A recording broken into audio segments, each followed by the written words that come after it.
And 3, 2, 1, and we're live. Jake Gillespie, welcome to the Loosehead Sports Show, the number one sports show on planet Earth.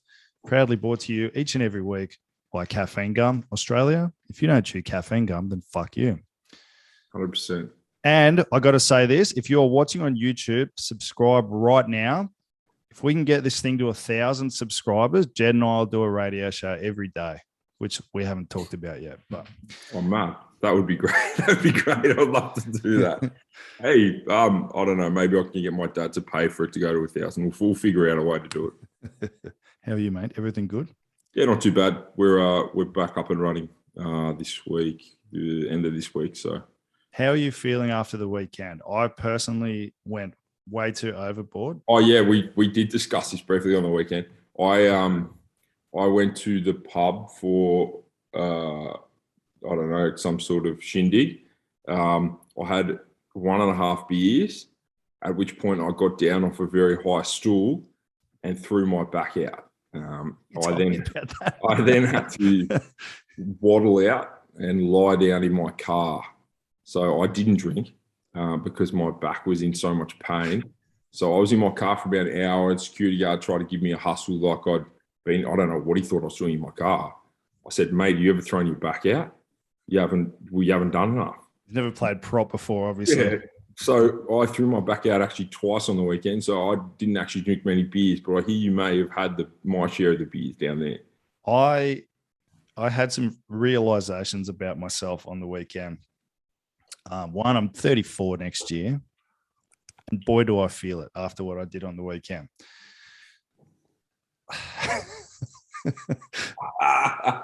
Do we go into it or not? It's up to you. I don't mind. Well, my last thing is waking up in front of the RSL club at 4:30 in the morning, not wearing shoes. That was my last sort of coherent memory. I wonder where the shoes went.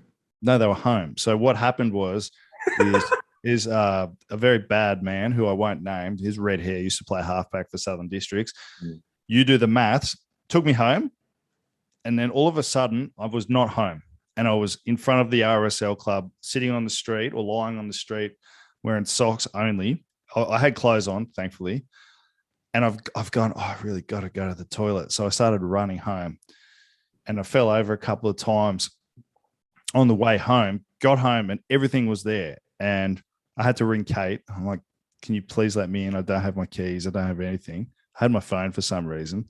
And all my stuff was there. So what I think happened was, I realized that we had no food at home.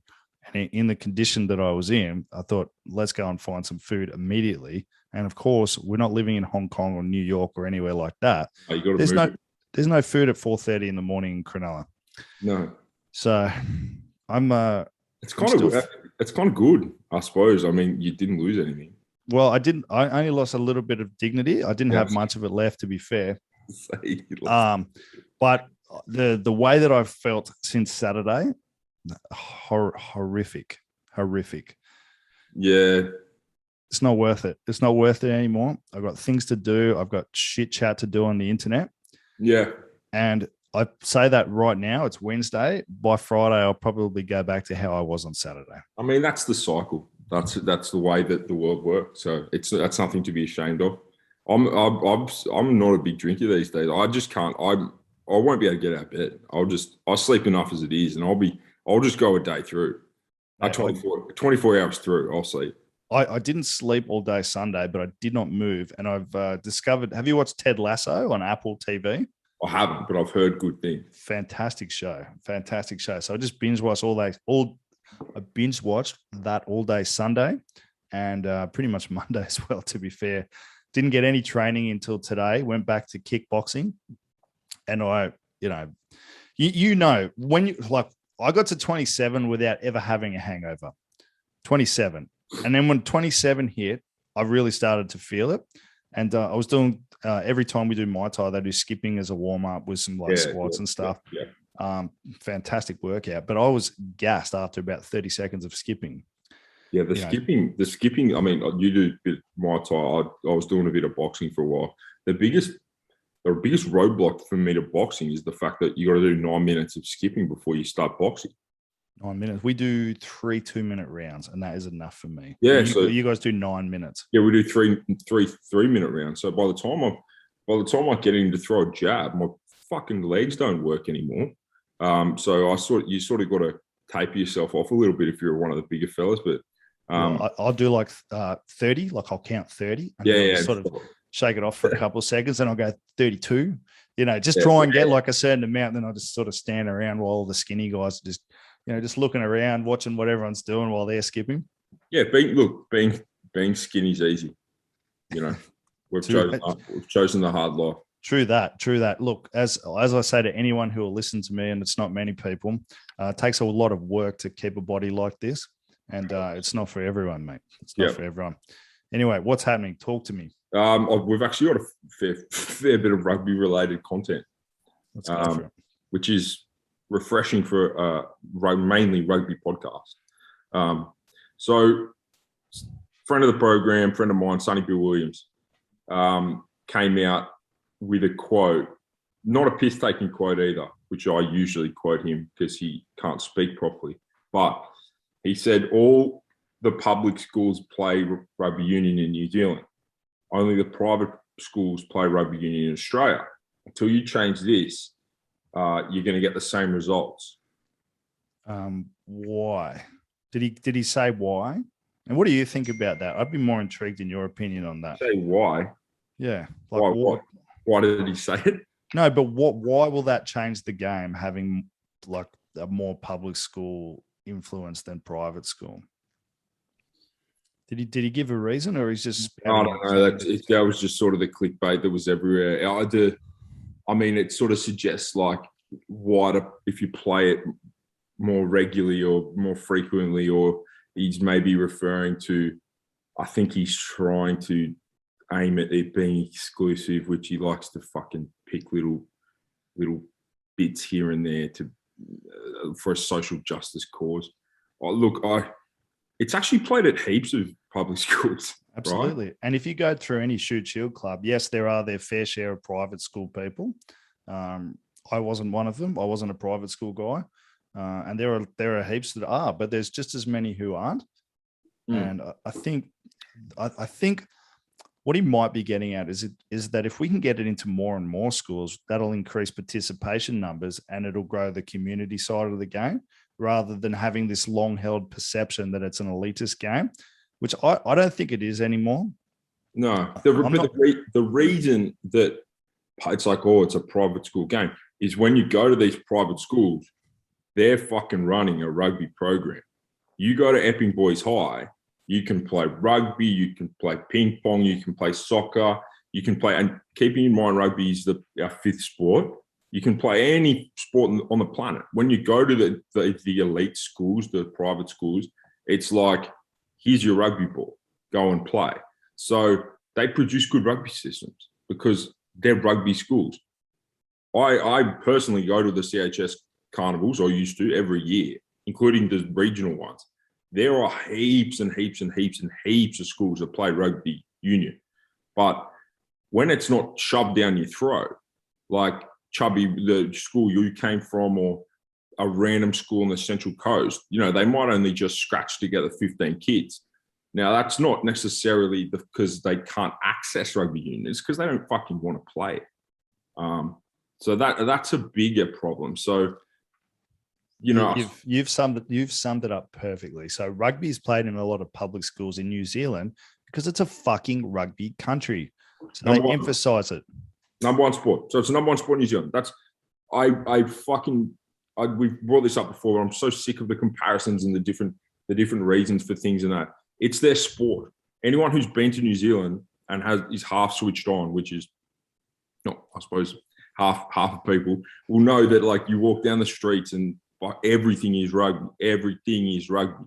You come here, you got like someone wearing Western Sydney Wanderers gear, throwing stuff, and bloody, you got someone wearing the Swans. Like most people follow rugby league. Adam Fry summed this up for me really well. He goes, if you live in North Sydney, you've got Manly Sea Eagles, Manly Rugby, you've got Northern Suburbs Rugby. What other teams are over there? There's a soccer team, there's a cricket team, there's a sevens team, there's the Waratahs, there's an AFL team. I'm not sure if I said that already. Yeah. You know, so you got 7 Big Bash League, you've got women's netball, you've got women's soccer. So you got all these sports competing for your attention. Whereas in New Zealand, they've got cricket and rugby, and that's about it. And the Warriors. They've got the Warriors, but like I know firsthand that convince a 16-year-old to play in a really good Warriors deal instead of just a random chance of playing good rugby union is fucking hard.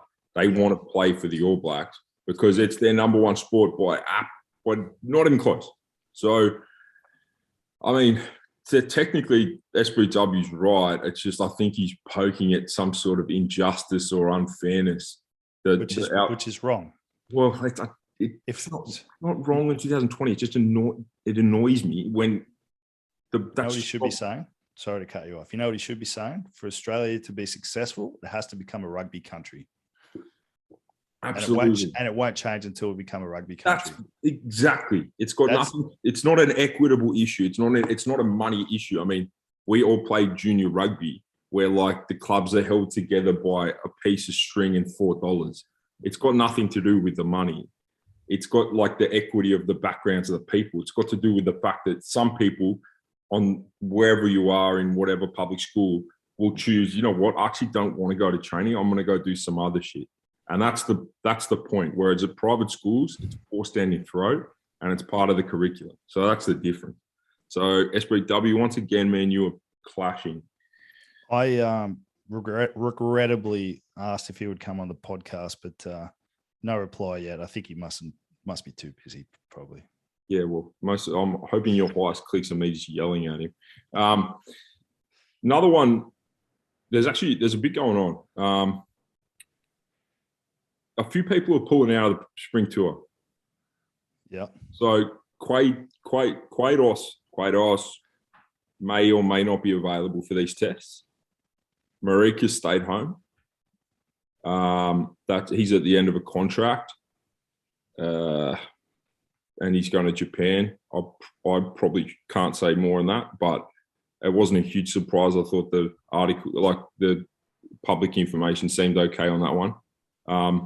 But Quados, Sean McMahon, I'm missing one other person, Samu Karev, yeah, all in doubt for the tests. Okay, so 4 pretty big name players. I look at it like this: the guys who are playing in Japan, if playing for Australia is in any way going to conflict or stop them getting paid by their day jobs, what would anyone in their right mind do? Well, I've seen some Japanese contracts, and there's a substitute where you don't get paid. Okay, so that'd be so. But if I'm sure there's players who have played for Australia with overseas contracts who, when they're playing for Australia, their club stops paying them, and they're probably losing money. Is that an accurate statement? I mean, they'll get their Wallabies match payment. So yeah, but they're still losing. They will lose money, but the reason that I thought is because usually I think it'll be in a test window, the Japanese payment thing for if you're not here and you're playing internationals. But do a lot of the Australian players have that, considering the fact that it's only a new thing that we are going to pick players from overseas? So I would assume that a lot of clubs overseas would sign Australians thinking they're not playing international rugby. That's probably part of the appeal. Yeah, I think it's probably part of the appeal. I think it's undeniably going to be a massive problem. I mean, Korobedes silently very, very good, but he was always going to go. So there's a time where he's leaving. That's okay. They've made a decision to leave Jordan Pataia at home for the old pre-season's best season thing. Did they? I thought didn't he go on tour? I don't know. I thought that. Noah Lolosio staying home. Definitely. I know he's staying home. I thought Pataia also got. Anyway, I will figure it out. But so your backline's not a backline without Simon Craven. I agree. I think he's been the biggest influence on Australia this year. At the end of the day, the boys have sacrificed a lot to play footy this year. Marika missed the birth of his kid. He was away for months on end playing rugby for Australia. He he's just about to go to Japan. I can't blame him for wanting to spend some time with his family. I think anyone would. So, yeah, he's a humongous loss. He was arguably up there with Samu within our couple of best players this year. So I can't blame him. It is what it is.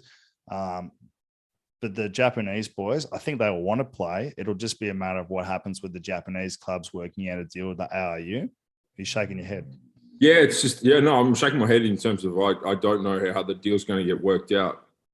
You would have thought they'd sort this stuff out before they named the team, but the other thing that I found really interesting was he was like, Reading was like, yeah, we'll fill from overseas if we need to. And I like that in general, but then I started thinking about the players who are over there versus the positions we might need. And I'm like, oh, geez, how many 12s we got over there? How many sixes have we got over there? So it's a complex thing, isn't it? Remember the British Lions tour to New Zealand? I just watched the documentary on it maybe a couple of weeks ago, and they're good. Warren Gatland brought in some guys from Wales and Scotland who are sort of geographically close. Yeah, they're in Argentina. Yeah, who may not have been the next selected players, and that really rubbed a lot of the guys up the wrong way. Yes, I remember that well. Yep. Obviously, it's a different situation now with COVID protocols and bubbles and vaccines and all that sort of shit. So I guess you've got to have a little bit of leeway, but I think you have to pick the best guys for Australia, no matter what. That's my view. They did this, Chubby. They did this before. Remember, they did the spring tour 2016-17. They played the Australian 15 versus French Barbarians, they picked a bunch of guys who were overseas. And it's not. I don't think it's shade to say that they weren't in Wallabies contention. I mean, some of them were club footballers. Who were in France. And I remember watching the game just going, holy hell. But they've done it before. So, I agree. I think that we've got some very high-profile guys overseas. So as long as they're called in, that's fine. If you start seeing a few spanners in there, the rest of the guys who are in that sort of general vicinity back home will be like, that's annoying, and the obvious one is, I read a whole article on it, that Harry Wilson is not injured. The mystery continues as to what's he done? What's he done wrong? I mean, I know his hair's thinning a little bit. I don't have a problem with that. Maybe Rennie does. Maybe Rennie does. But for me, again, they're like, I think they had a thing from his agent or something saying, yeah, preseason's going to be good. Fucking hell, he doesn't. Do you know how hard preseasons are? Yeah. I mean, Chubby's done once. They're horrible.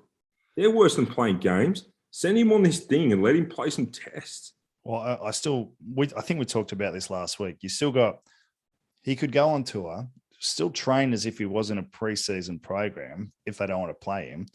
So he'll get the benefit of the high intensity Wallabies training.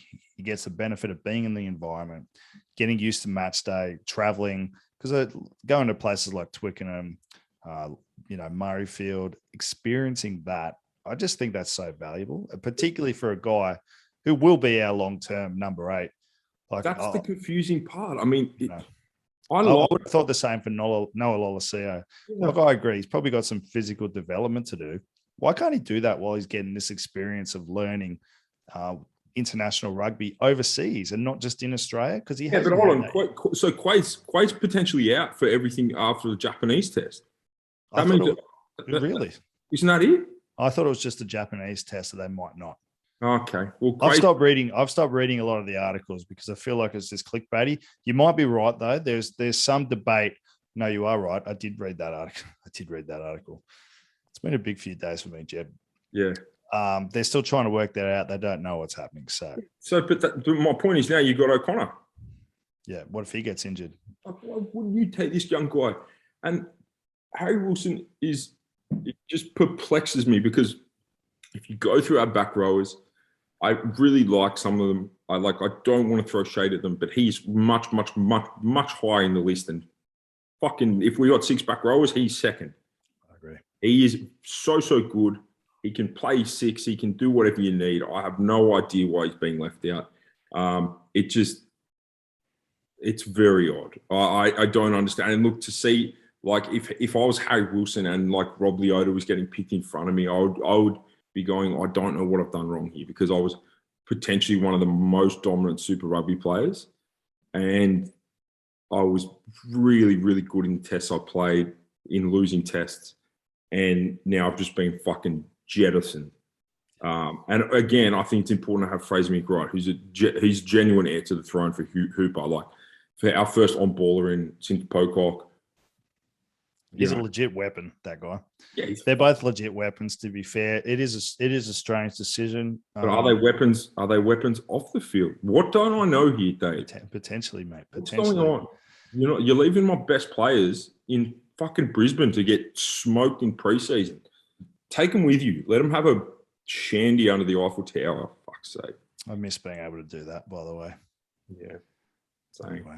Anyway, strange choices, but I still think as long as we don't lose all those players, we got a good chance of going 4-0. I got to work. I'm working week to week now. I think if Karevi's out, the team's out. There you go. Yeah, he's been such a big influence. You might be right, but if you lose Quade and Karevi, all of a sudden you're going, all right, everything's changing. I'm happy to lose Quade. If O'Connor goes to 10, I'm not happy to lose Karevi. There's no replacement. You move back to your sort of pre-Karevi team, which is sort of Paisami, who's a good player. Don't get me wrong. Like, compared to your next guy, he's very, very good, but he's no Sami Karevi. So everything changes for me. Absolutely. What else we got? I'll go on for you. I suppose the club hub thing of the week was Penrith moving to the John Ident Cup. What are they thinking? So it's probably closer to Canberra than it is to Sydney, I'd imagine. I've never actually paid. No, okay. I've probably driven to Canberra twice. I never paid full attention. What is it? Just meant to be a fuck you to everyone, or are they actually? I think so. I mean, they want to play. They clearly want to play football. I mean, the cruelest thing that I said, again, I've said this before, that Sydney Rugby or whoever runs this show has ever done was letting them back in the competition. That was the cruelest possible thing. I agree. COVID hit. Apparently, everyone just threw their hands in the air and went, "Okay, we're opening the comp. Anyone can play now." Unfortunately, they'd had a decade of not being able to do anything financially on the field teams, field players. They finally kicked them out, which was very, very hard. A club that's been in there for a long time, but had to be done. They brought them back in and then kicked them back out. So you've let your ex-girlfriend back in because you're a horrible guy. And now you've kicked them back out, which again is the right decision, but so mean. So mean. But we were both out there this year. They fielded one team. So that's not the way the clubs move. You got to field 7 teams. So now Penrith have had the eyes picked out of them this year. All their best players, by the looks of Instagram, everyone on the planet is going to West Harbour and Parramatta. So that you've had the eyes picked out of you. The odd player might go somewhere else, and then you're now you're a team that doesn't travel well ever in the history of your club. Never travelled well. Hard to beat. Not hard to beat at home. A lot easier to beat away, and almost every game you're going to take 3 hours down south. So you've summed it up beautifully. I think it's insanity. They want to play Premier Rugby. Maybe Canberra's their level. Who knows, mate? Maybe they will absolutely dominate the Canberra club competition. I haven't seen a lot of Canberra club rugby. I've watched a lot of Perth club rugby, and I'd imagine it would be better than Perth club rugby. But where are they going to get a team? How are they going to be able to travel, do all that travel? It's going to be more expensive. It's going to be more expensive. Again, it's a team that doesn't travel. Penrith don't travel. If you've played in the Shute Shield for the last 10 years and you got Penrith at home, it's nice because they don't travel. Yeah. And whether that means they don't physically travel, they don't mentally travel, sometimes they don't physically travel. So now you've got to pick up and move to Canberra every weekend.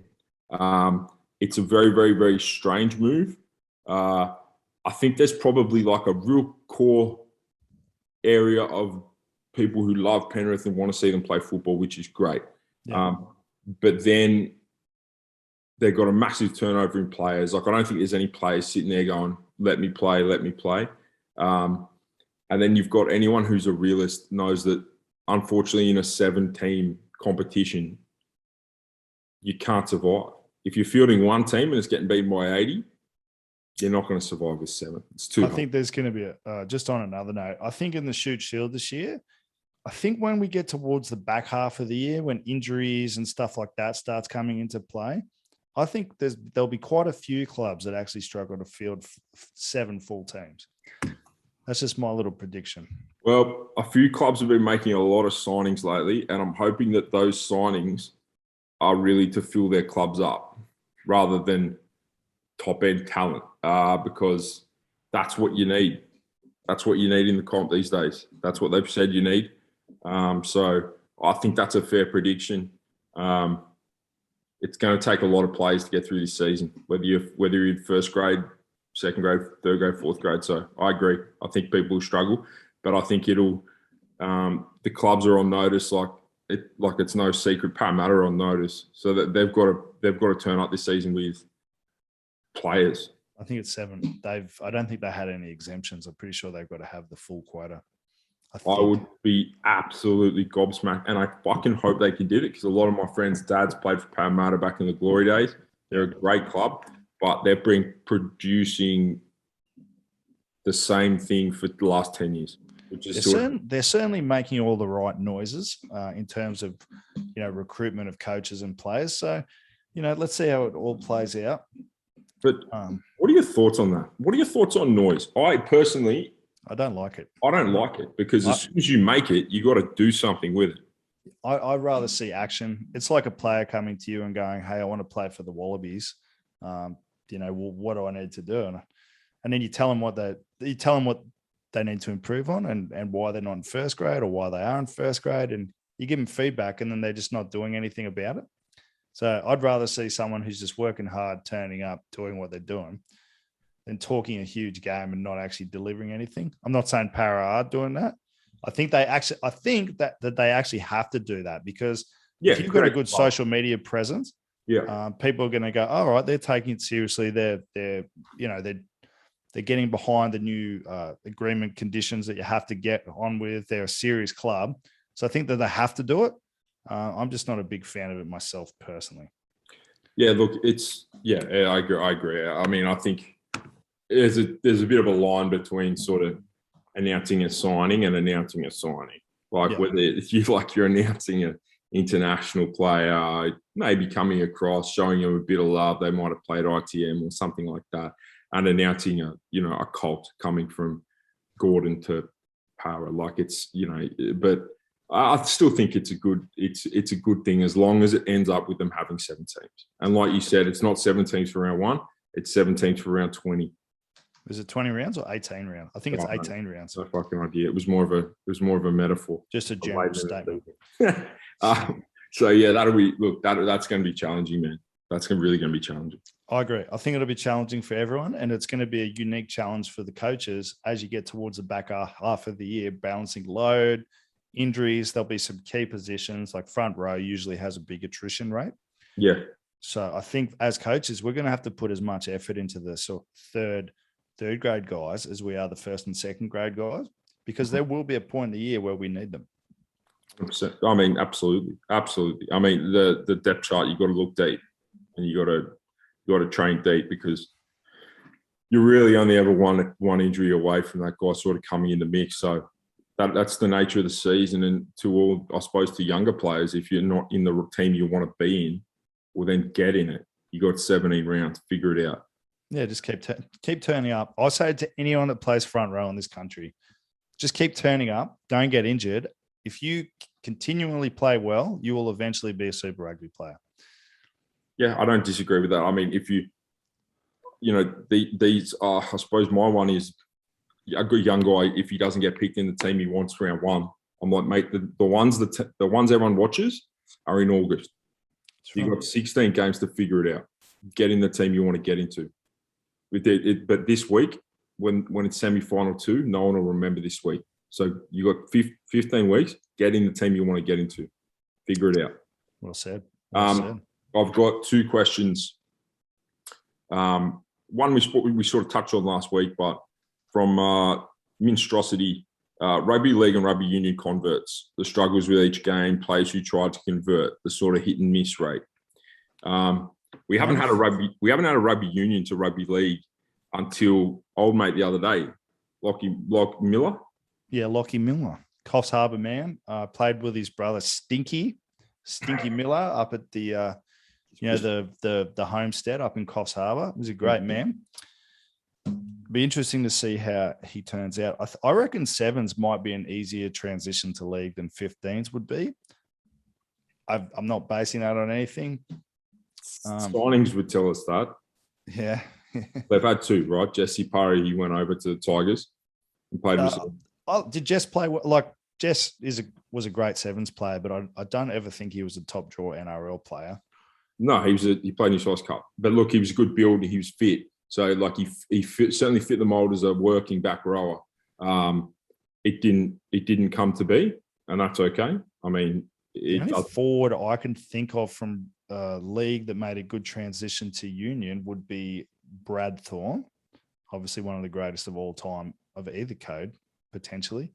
Maybe not the greatest of all time in league, but he's had a wonderful career in both codes. Phenomenal. But I suppose Brad Thorne, I think, did it in the last era where it was very possible, while the two codes had similarities. As we continue to evolve and become a really strange game, rugby union and league are also becoming their own strange game. They're just growing apart. So, what do you think about guys like Cam Munster and the highest leveled leagueies coming over to rugby? Do you think that they would be successful in rugby? No. You don't? No. Because I hear a lot of chat online about people thinking that they will be. I don't watch enough league to make a good judgment. League is so incredibly tough, but it is so everything is staged. Everything is set. You've got your hit 1, hit 2, hit 3. We're going to go out the back, and they've got calls to make on the run. They've got a call where to hit, where to go, when to run. Union is so different. You've got a scrum there, a line out there, a maul there. Someone's dropped the fucking ball. You've got to get back. It's such a different game. Someone like Munster, who would have to kick the ball 20 times a game, he'd have to run the offense. I think they would all do terribly. The only Angus Crichton. No. You don't reckon he was a rugby guy?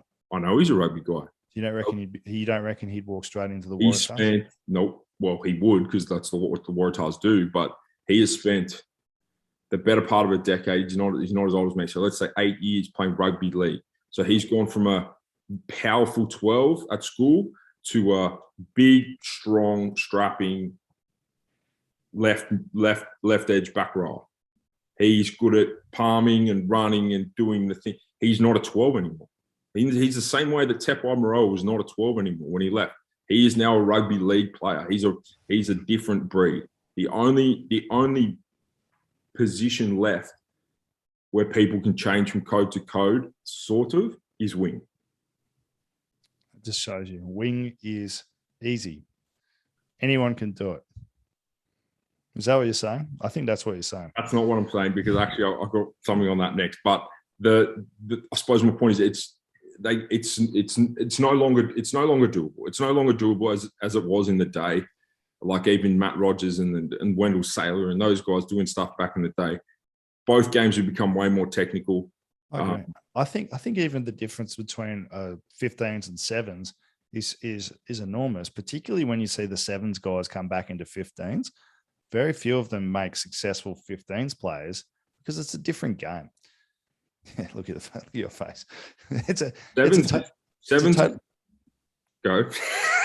All I was about to say is it's a totally different game. The only guy that I've seen transition from 15s to 7s who went all right was Samu Karevi in the Olympics, but he was only on for maybe a minute and a half at a time because he didn't have the gas tank to really play 7s. Look, Tom Cusack was pretty good. Very good point. But he was always, Cusack, if you're out there, he was always good at lots of stuff. So he was pretty good. 7s is a different sport. The fact that it's got rugby in front of it sort of is misrepresentative of what the players do. It's just a different sport. Some people are like, you can tell when they're playing school footy, he's going to be a good 7s player. sort of nondescript, in shape, sort of in between forwards and the backs, got really good ball skills, really, really fit. No one's questioning their fitness. Super Rugby is slower for big people. It's just different. It is honestly a different thing. So I'm really hesitant about sevens guys crossing across. I've luckily enough, I played with two recently, which was Lockie Anderson and Tim Anstey at Eastwood. But they probably had to play, but they played a bit of 15s to sort of get their heads back around it. Keep in mind, Lockie Anderson was a 7 when he entered and a wing when he left. Yeah, right. And Tim Anstey sort of entered, that when he entered sevens, he was playing a little bit of outside centre and a little bit of 6. So, it is made for a strange footballer. Very talented, but strange. I think, and let's finish this on this, I think Sean McMahon could play all 3 codes extremely well.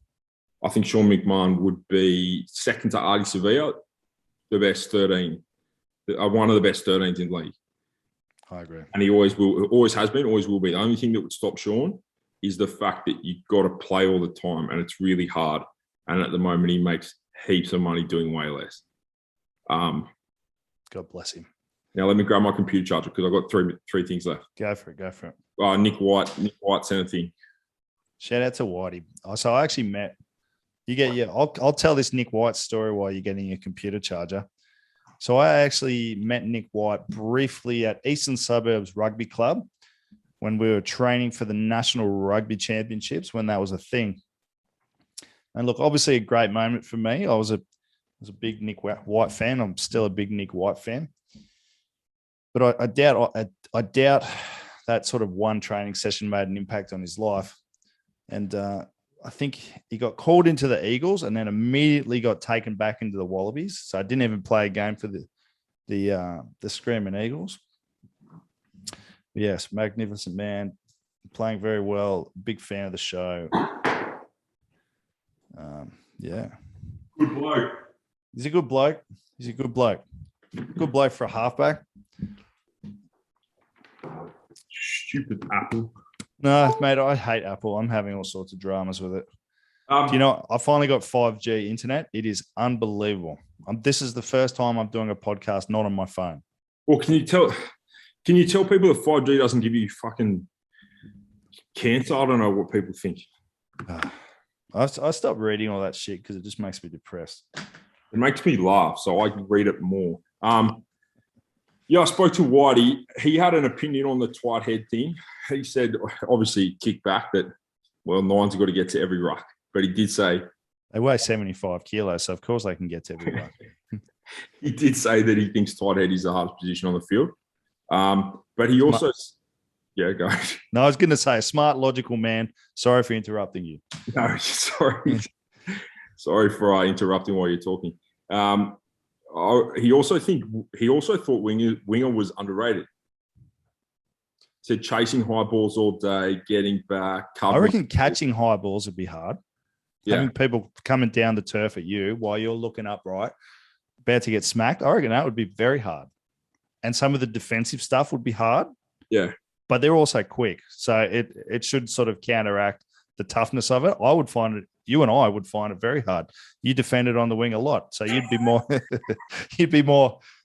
suitable to give an opinion. I was going to say, I thought it was all right. I kept going back out there. But you had Tommy Hill inside looking after you. Oh, he never passed. You got to throw a cut on Tommy Hill to get the ball. Yeah, look, fair call. I reckon catching high balls would be one of the hardest skills in rugby. I couldn't do it, particularly if someone's trying to kill you. Yeah, I don't like the killing you aspect. I think, they do get fucking high these days as well, those balls. So if you had them catching a high ball under no pressure is fine. But as soon as someone's running at you or 14 people are running at you and you're just sort of going, oh, he's getting me. I reckon that's a hard skill. So, yeah, I'll give Whitey that one. In terms of everything else, it all seems pretty easy to me. Yeah, I suppose meters covered.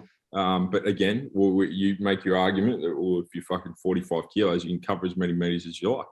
That's right. But yeah, look, it's certainly important. It's an important position. But again, you're going for a high ball like this, Chubby. You come out with a red card. You don't know you don't know what you've done. So that's another thing Wingers have got to take into account. That is, by existing, you'll probably get red carded at some point. Mate, I've been doing this work for Hong Kong Rugby, so I watch a lot of their games every week. And it's almost like referees. We shouldn't talk about referees, but I know it's one of your red flags that sets you off. But it's almost like yellow card. They've been instructed to give yellow cards. It feels like it. You need to have one yellow card a game because every game has one now. Oh no, but that's not how it should be. No, I agree. That's not how rugby is intended to be. So every time that these fucking dinosaurs of the IRB sit back and they reflect on their rule changes and they're like, we've got to come down on this and this, all it leads to is another yellow cardable area. They hand them out like in a normal game, you shouldn't have one. But in a normal game at the moment, you have 3. Club, like all the way up. You just know they're coming. So they've got to stop handing them out for anything. It has to be done. I don't think I would want to be a referee. I wouldn't want to be a referee either.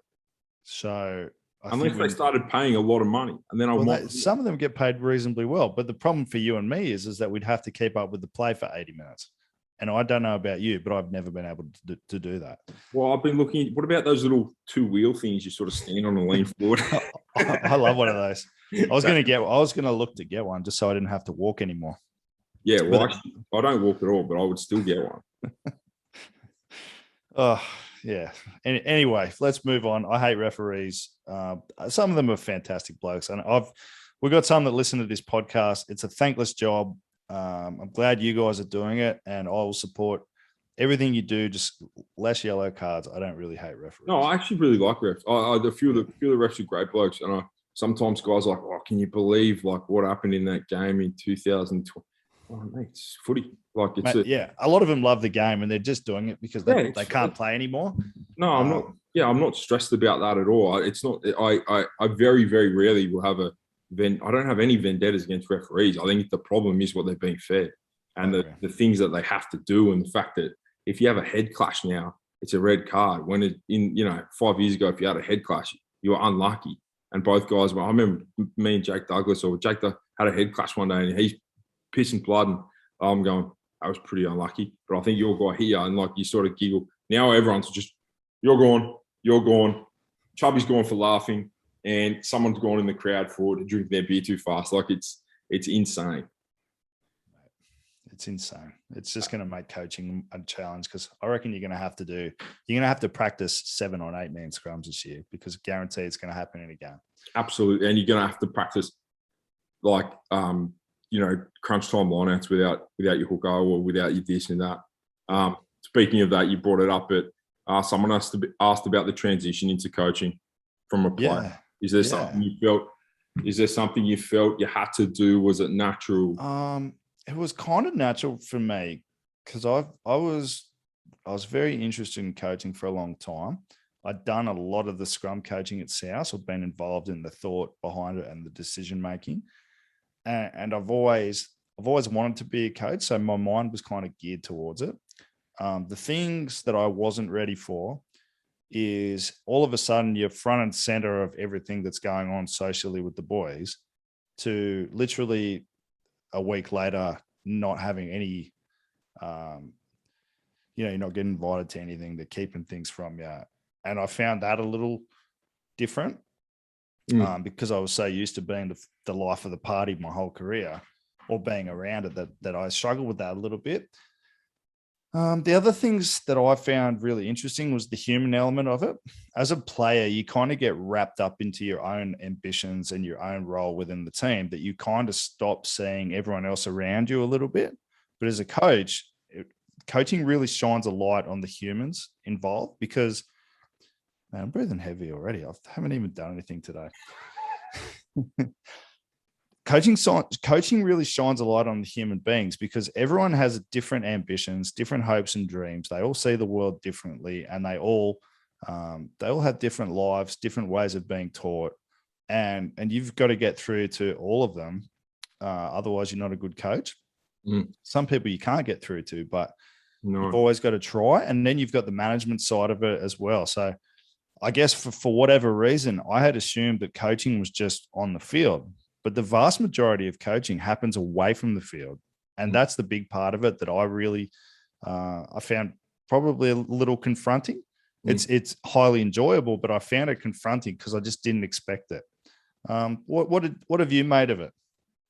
Yeah, I think I agree with the fact that for me, it was natural, something I wanted to do.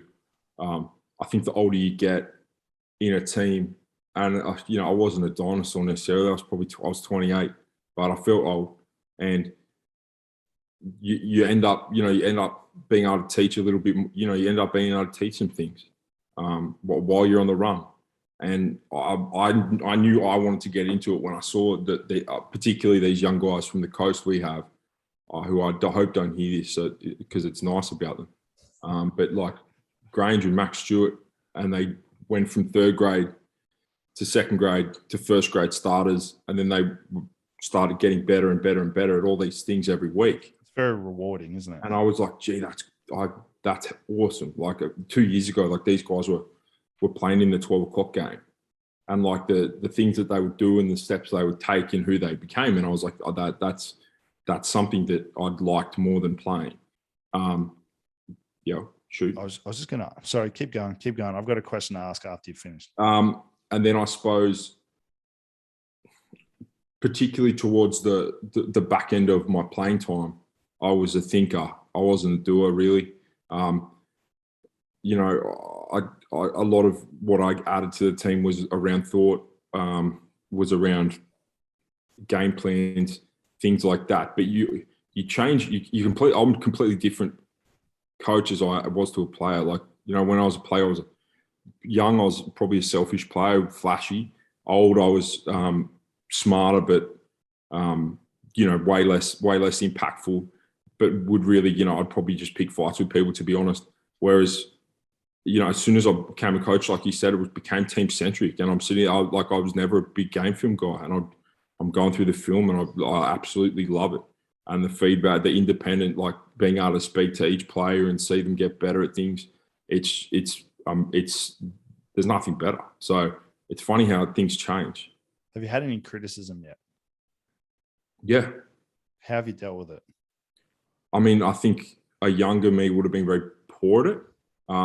Would have been what? Sorry. Would have poor at it. Yeah, 100%. Yeah. I mean, you've got to be. I was going to say one of the biggest things that can work to your advantage in rugby for all levels is being self-aware. Whether it's self-aware that I'm a second grader at the moment, so maybe I shouldn't call a first grade coach every week and ask him why I'm not in first grade, or being a self-aware that you're not super rugby level yet, or being self-aware that this is your weakness or these are your weaknesses. So yeah, I've had some criticism. As a coach, you've had criticism. Okay. Yeah, mainly from sort of the higher aboves. I think a lot of it is well founded. Some things, some things were 100% I worked on straight away. Some things I think are part of what makes me unique, or makes a coach unique. And I think we're talking probably the other day, I think all good coaches are unique in their own way. Yeah. If you had uniformity, to me, that's someone who doesn't think enough and doesn't put enough time into developing their own brand or their own take on the game and their own actual cogent, brand new thoughts on what makes things good. So, but I think it's important. How about the guys that you actually played with? Have they been respectful, receptive of you? Have you had any sort of pushback from that? Well, I think that's one of the areas that I suppose it would be easiest to criticise straight away. Would be that I need more time away. I'm not really there to prioritise relationships. There's only a few players who I've really spent a lot of time with still playing. But at the end of the day, I'm there to, I'm there to deliver detail and some care and time that they need. So, those relationships go out the window, and that's fine. It's just that these people, me, them, whoever, you got to be sort of old enough, professional enough to be able to put things to one side. I mean, Ben Batcher was my very, very good friend for a long time, and then he became my coach. And he we were very good mates, and he put me on the bench. And so we'd, have an argument and be able to have that professional, and I go, mate, you're crazy. You are crazy. I should be playing 80 here. And he goes, I think actually at the moment we're getting a lot out of you from the back 40. And I go, well, I categorically disagree. And then you can end that phone call. And then, and the next part of the phone call is, how you going? Yeah. You've got to be able to compartmentalize that if you're professional enough and you're old enough. I can do that. I've had a little bit of pushback from guys who I had played with,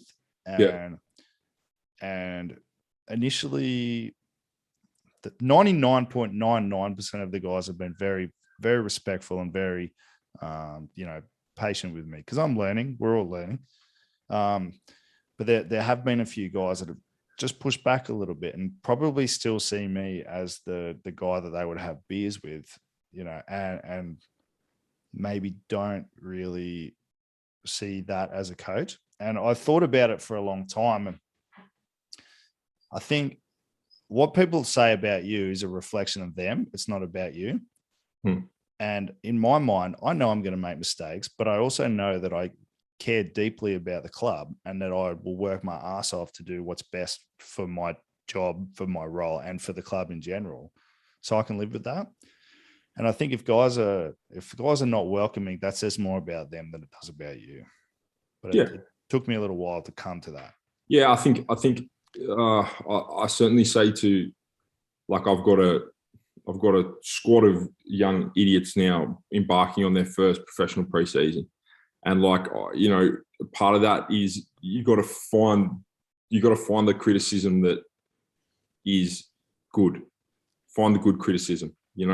Try and pick apart the one that the coach threw at you because he had nothing to give, or the one that everyone's getting, and find the one that's directed at you, and you can actually build from.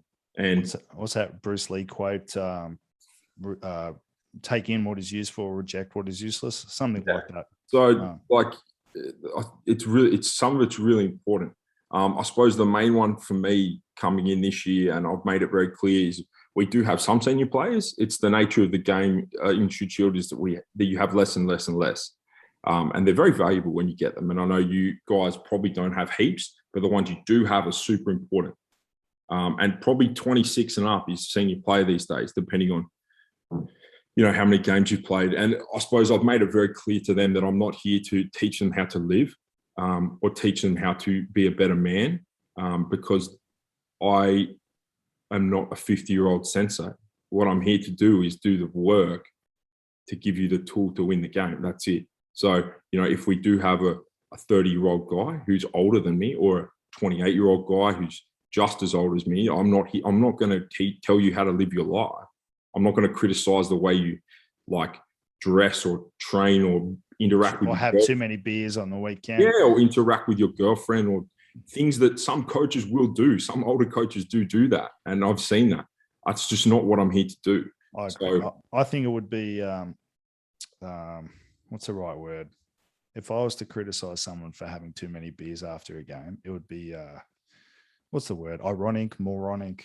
Yeah, I suppose. Yeah, it would just be not the right thing to do, and I'm not going to do that because you got to be true to who you are. But I mean, again, you could use that as a reflection on, look, this is something I did. And it was a mistake. Maybe if I did less of it, we'd be having a different conversation. I'd be somewhere else. Yeah. I suppose, which is very true. Very true. To the younger guys in the squad, there are things that I've learned that can help them. Absolutely. And I can prevent them from making the same mistakes I did. And I take great pleasure in seeing a few guys in particular I'm close with at Francis right now not making the same mistakes I made. But at the same time, if you're 29, if you're 30, if you're 28 and you're at Eastwood and you're just looking to play good football, I'm not going to lecture you on how to do things. Yeah, mate, I agree. And I think players will, generally speaking, most players will be receptive of you if they can see that you're doing things for the right reasons and that you're trying to help. Because at the end of the day, that's what people really care about. What I'll sort of finish on is that you'll have a lot of coaches in your career, probably depending who you are, and you might play at a few. Even if you play at one team, you for long enough, you'll have 4 or 5, 6 different head coaches. A lot of different systems. What you'll find is that good coaches are very few and far in between. I can say. I don't know your thoughts I've been on that. lucky to have some very good ones, but just as lucky to have some very bad ones. Yeah, I've had some absolutely awful coaches in my career, whether they were bad man managers, whether they were bad detail, bad recruiting, but I've had some terrible coaches. And when you do find a good coach, it's season change, because it makes you want to turn up. It makes you play better. It makes the team gel better. When you lost, it makes the loss not as bad, or you makes the loss learning from. So if that's really all that I can try and be, because I remember that feeling, and that feeling was so good when you had a good coach. And I remember that feeling when you had a bad coach, and it was so bad. So, it's a fascinating thing, learning how to coach, because as we said before, as a player, you're only just thinking about things a certain way. But then as a coach, you've got to take into all aspects of what's going on and then deliver it in. Like, have you listened to the Laurie Fisher podcast I did yet? Yeah, I have actually. I like when he said that I could run the best session possible. My delivery could be wonderful, but if the players haven't learned anything, what's the point? Yeah. He's a wise old owl, Laurie Fisher, and he's someone that I don't think like Batch had him as a coach in 2002, or 1. And, here he is 20 years later, but he's still contemporary. That's what's amazing about him, is that he's still at the cutting edge of his stuff. But those sorts of things are so true, so you could do everything right and still not get the right outcome if it's not tweaked right or not delivered right. So it's crazy, man. Let's finish on that. Righto. Got much on today? I actually now we're definitely off recording. I have hold on